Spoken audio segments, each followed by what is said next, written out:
June 18th, 1815, Belgium. It is past 9 o'clock in the evening.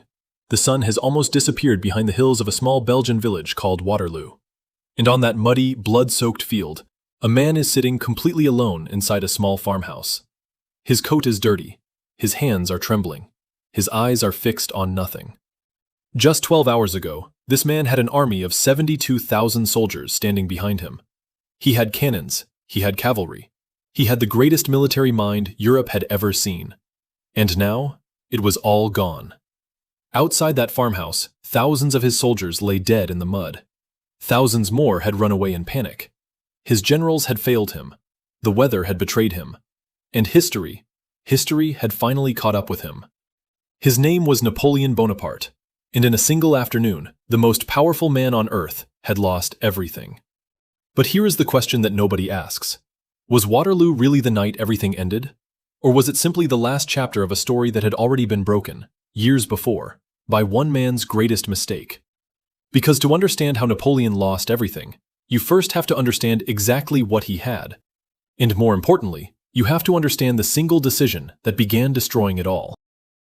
Napoleon Bonaparte was born on August 15, 1769, on the small island of Corsica in the Mediterranean Sea. Corsica had just been transferred from Genoa to France. The ink on that deal was barely dry, so Napoleon was not even fully French. He was from the edge of France, a small island, a minor family, no great wealth, no royal blood. By every measure of his time, he was nobody. But this nobody had something dangerous inside him, an almost violent hunger, not for money, not for comfort, but for greatness. He entered a French military school at age 9. He was mocked for his Corsican accent. He was smaller than the other boys. He had very little money. But while other students played, Napoleon studied military history. He read battles the way other children read fairy tales. At 16, he graduated as a second lieutenant in the artillery. The average age for that rank was 20. By 1799, after years of stunning military victories across Italy and Egypt, Napoleon did something no soldier in French history had ever done. He walked into the halls of the French government and simply took over. Not with a bloody massacre. Not with a mob. He just walked in, looked at the politicians, and told them the government was now his. And they let him. By 1804, he was not a general anymore, not a president, not a prime minister. He was Emperor of France. And at his own coronation ceremony inside Notre Dame Cathedral, when the Pope himself reached out to place the crown on his head, Napoleon took the crown from the Pope's hands and placed it on his own head himself. He would bow to no one. By 1807, his empire stretched from Spain in the west to Poland in the east. He had defeated Austria, Prussia, and Russia. He had redrawn the map of Europe with his own hand. Kings were afraid of him. Generals studied him. Mothers in enemy countries told their children, "Be good, or Napoleon will come." He was 38 years old. And at that moment, not a single person in the world could have predicted what was coming next. It began not with a battle, but with a letter. In 1812, Napoleon was at the very peak of his power. He controlled most of Europe. His enemies were either defeated or afraid. There was one nation, however, that had quietly stopped following his rules: Russia. Napoleon had created something called the Continental System, a blockade that stopped all European countries from trading with Britain, his great rival. If Britain could not trade, Napoleon believed, it would collapse economically.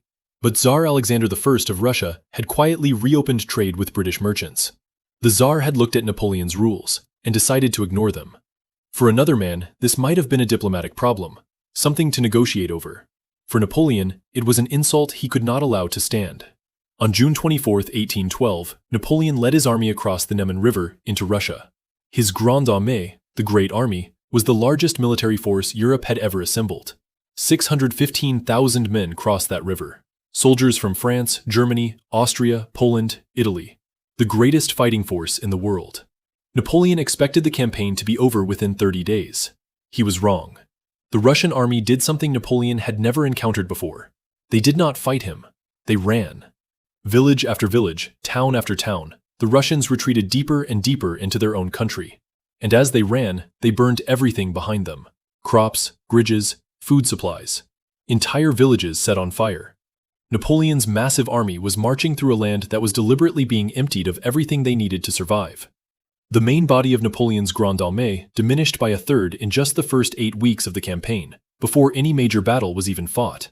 Not from enemy fire, from disease, from hunger, from exhaustion. And still, Napoleon marched forward. On September 14, 1812, he finally entered Moscow, the great prize, the heart of Russia. But the city was almost completely empty. The population had vanished. And that very night, fires broke out across Moscow. The Russians had set their own city ablaze rather than let Napoleon use it as a base. Napoleon sat in the burning Kremlin and waited. He waited for Tsar Alexander to come and negotiate peace. The Tsar never came. After waiting a month for a surrender that never came, Napoleon, faced with the onset of the Russian winter, was forced to order his starving army out of Moscow. And that retreat, that march back through the Russian winter, was where the legend of Napoleon's invincibility died. Temperatures dropped to minus 27 degrees Celsius. Men froze to death in their sleep. Horses collapsed and soldiers ate them to survive. There are eyewitness reports of cannibalism in November 1812. The greatest army the world had ever seen was walking home through the snow, coatless, shoeless, starving. Of the 615,000 soldiers who had crossed the Neman River with such confidence in June, fewer than 100,000 staggered back across it in December. 500,000 men, gone, in less than 6 months. Napoleon left his dying army behind and rode back to Paris alone, ahead of the news, trying to reach his capital before the disaster could reach it. But some things cannot be outrun. When Napoleon returned to Paris without his army, Europe saw something it had never seen before.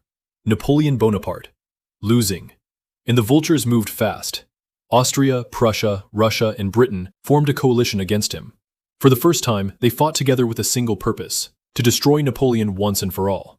By 1814, the coalition armies were marching toward Paris from every direction. Napoleon fought brilliantly.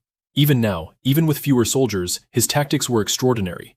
But one man cannot outfight all of Europe forever. On April 6, 1814, Napoleon Bonaparte abdicated. He gave up the throne of France. His closest generals, men he had made rich, men he had made famous, men whose careers he had built from nothing, had told him it was over. They refused to fight anymore. Napoleon was sent into exile on the small island of Elba, off the coast of Italy. The terms were not harsh. He was allowed to keep his title of emperor. He was given sovereignty over the island. He had a small guard. He could come and go within the island's borders. But for a man who had ruled an empire from Spain to Poland, Elba was a cage. He spent his days making small improvements to the island's roads. He reorganized its tiny government. He paced. And he watched the news from the mainland. Then, in early 1815, the news became very interesting. The new French king, Louis XVIII, was deeply unpopular. The people of France missed their emperor. The army, Napoleon's army, was restless and unhappy under new leadership.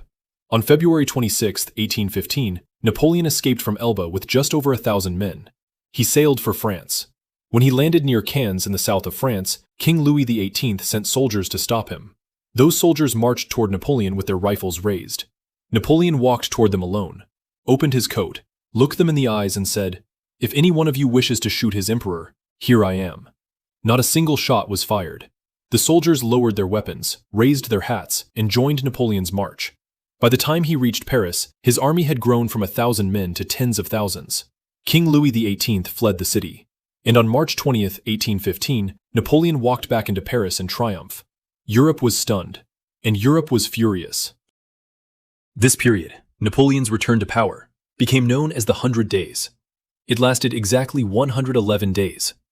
Britain, Prussia, Austria, and Russia immediately mobilized against him. Each of the 4 largest European powers pledged 150,000 troops.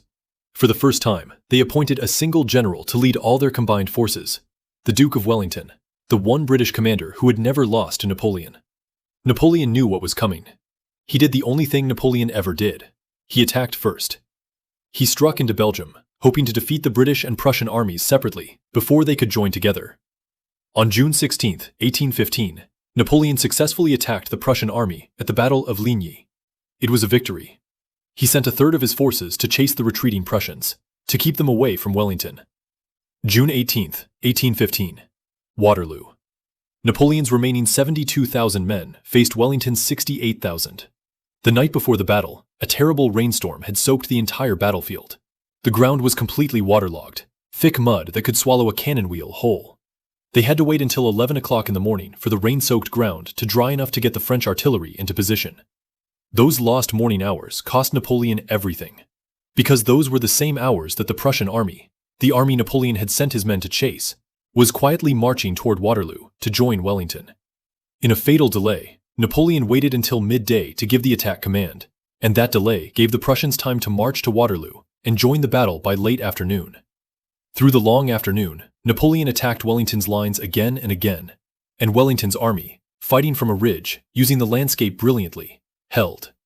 Then, at around 4 in the afternoon, something appeared on the eastern horizon. It was the Prussians. French casualties at Waterloo were 25,000 men killed and wounded, and 9,000 captured. The French army collapsed. Men who had fought across Europe under this same flag threw down their weapons and ran. Napoleon fled the battlefield. He returned to Paris. On June 22nd, he abdicated in favor of his only son, aged 4. The son would never become emperor. Napoleon's adventure was over. This time, there would be no Elba, no Mediterranean island, no sovereignty, no guard of honor. This time, the British and their allies chose the most remote, isolated prison on Earth. St. Helena is a volcanic island situated 1,900 kilometers west of the African mainland in the South Atlantic Ocean. When Napoleon first heard where they were sending him, he reportedly said, "I would prefer death to St. Helena." He had no choice. On August 8, 1815, Napoleon boarded the British ship HMS Northumberland for the long voyage to St. Helena. He arrived at his new home on October 15th, where he would remain until his death nearly 6 years later. The house they gave him was called Longwood House. It was damp, windswept, plagued by rats and mildew. Located on a plateau, it was constantly exposed to ocean trade winds, often shrouded in fog and humidity, with sudden changes between heavy rain and scorching sun. The man who had eaten from golden plates in the Palace of Versailles was now living in a rotting house on a rock in the middle of the Atlantic Ocean. Napoleon was only allowed to walk freely within a limited area under the supervision of British soldiers. His house was watched day and night. His letters were opened before he could read them. The British governor of the island, Sir Hudson Lowe, refused to even call him emperor. He would only address him as General Bonaparte. This was deliberate, a calculated humiliation. Strip away the title, reduce the legend to a name. Napoleon spent his days dictating his memoirs, complaining about the humidity, slowly gardening, slowly reading. He had brought over 600 books with him, and by the time he died, his library had grown to over 3,000. He spent hours asking for news of his son, the little boy he had abdicated in favor of, now growing up in Austria, under a different name, forbidden from using the name Bonaparte. He never got to speak to him again. Year by year, the people around Napoleon left. Friends returned to Europe, his companions drifted away. The house grew quieter, and Napoleon himself grew smaller. The abdominal pain began, then the vomiting, then the weakness that would not lift no matter how many days passed. By February 1821, about 4 years after his arrival on St. Helena, Napoleon knew his end was near. He reconciled with the Catholic Church and made his confession and took the final sacraments. On May 5, 1821, Napoleon Bonaparte died. He was 51 years old. His last words, disputed but often cited as France, the army, Josephine, reflected his lifelong obsessions. The man who had once made kings bow. The man who had placed the crown on his own head. The man who had marched 600,000 soldiers into Russia. He died alone, in a damp house, on a forgotten island, in the middle of the sea. Now here is the real question. Was Napoleon simply unlucky? Was it the rain at Waterloo? Was it the Russian winter? Was it Wellington being a slightly better general on that one specific afternoon? Or was there something deeper? Because when you look carefully at Napoleon's story, the cracks appear long before the final battles, and they all have one source. Napoleon's greatest strength was also his fatal weakness, his absolute unshakable belief that he could always win one more time. In 1812, he did not need to invade Russia. His empire was already secure. His power was already extraordinary. A patient man, a man willing to accept 95% of everything, would have let Russia's quiet trade violations pass, or sent diplomats, or waited. But Napoleon was not built for patience, or for 95%. The invasion of Russia was totally unnecessary. One of the primary reasons was to enforce the continental system. Yet the invasion actually strengthened Britain by providing it with an ally willing to openly trade. He invaded to prove a point, and 500,000 soldiers died for that point.